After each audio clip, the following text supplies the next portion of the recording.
এখন যে টপিকের উপর কথা বলবো এই টপিকটা থেকে প্রতি বছরই এইচএসসি মেডিকেল ডেন্টাল বিভিন্ন ভার্সিটিতে প্রতিবারই কোশ্চেন আসে, একটা না একটাতে কোশ্চেন পাবাই, তার মানে এখান থেকে কোশ্চেন আউট করার মতো, এখান থেকে কোশ্চেন প্রায় পাওয়া যায়। আচ্ছা, তো টপিক হলো ম্যাক্রোফেজ। ম্যাক্রোফেজ মানে কি? ম্যাক্রোফেজ জিনিসটা কি? ম্যাক্রোফেজ হলো মেইনলি একটা ফেগোসাইটোসিস করা আমাদের ইমিউন সিস্টেমের একটা অংশ। তো ম্যাক্রোফেজ যে সেলগুলো ফেগোসাইটোসিস করে মেইনলি এটা হলো মনোসাইট, ব্লাডের ভিতরে অনেকগুলো লিউকোসাইট থাকে, নিউক্লোসাইটের ভিতরে নিউট্রোফিল, মনোসাইট, এগুলো মেইনলি হলো ফেগোসাইটোটিক সেল। এগুলো ফেগোসাইটোসিস করে বিভিন্ন জীবাণু ভক্ষণ করে দেয়। তো রক্তের ভিতরে যে মনোসাইট থাকে, এই মনোসাইটটা যখন সেলের ভেসেল পাস করে বিভিন্ন টিস্যু ফ্লুইডের ভিতরে যখন চলে যায় তখন সেটাকে ম্যাক্রোফেজ বলা হয়, তখন আর সেটাকে মনোসাইট বলা হয় না। যদি এই জিনিসটা লিভারে যায় তখন এই জিনিসটাকে বলা হয় কুফার সেল বা কাফার সেল। যদি এটা মস্তিষ্কে যায়, মস্তিষ্কে যদি থাকে, মস্তিষ্কের ম্যাক্রোফেজকে বলা হয় মাইক্রোভিয়া।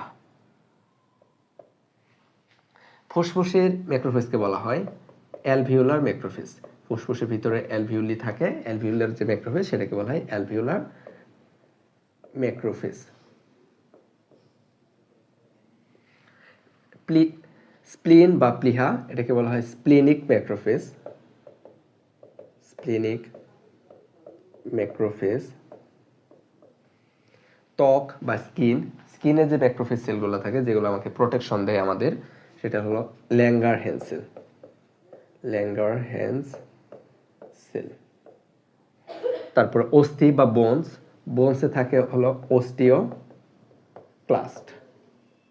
অস্টিও মানে হলো বোনস, ক্লাস্ট মানে হলো কিলা, যেগুলো হলো তোমার ম্যাক্রোফেজ হিসেবে কাজ করে, বিভিন্ন রোগ জীবাণুকে ভক্ষণ করে। তারপর অস্থিমজ্জা, বোন মেরু। বোন মেরুতে যে ম্যাক্রোফেজ থাকে তাদেরকে বলা হয় বোন মেরু ম্যাক্রোফেজ আর কি।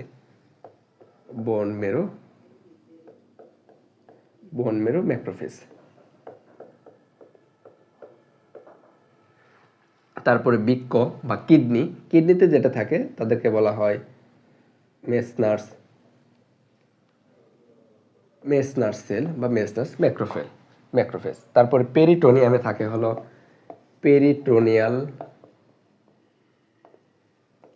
Peritoneal macrophage. তারপর টেস্টিস বা ওভারি, এগুলো আলাদাতে সেরকম নাম নাই, এগুলোকে বলা হয় টিস্যু ম্যাক্রোফেজ।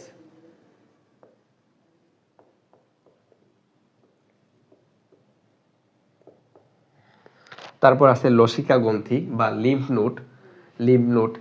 মূলত এটাও একটা লিম্ফ অর্গান, প্লিহাটাও স্প্লিনও, যা বিভিন্ন লিম্ফ নোড আছে আমাদের মনে করো টনসিল একটা লিম্ফ নোড, এরকম